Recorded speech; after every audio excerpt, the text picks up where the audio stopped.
आज आपण ना मस्त हेल्दी पावडर बनवणार आहोत.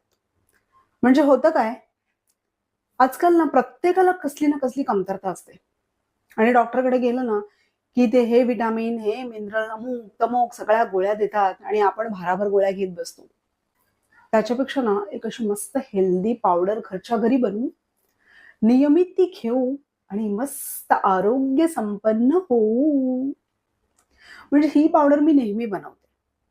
आणि बनवताना मला इतका आनंद होतो ना, की मला असं वाटतं, येस, आता आपण असं एकदम फुल हेल्दी होणार आहोत.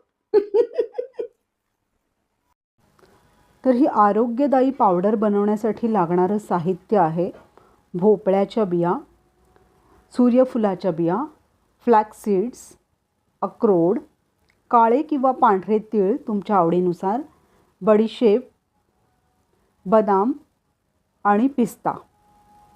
आणि ह्याच्यामध्ये ऑप्शनल आहे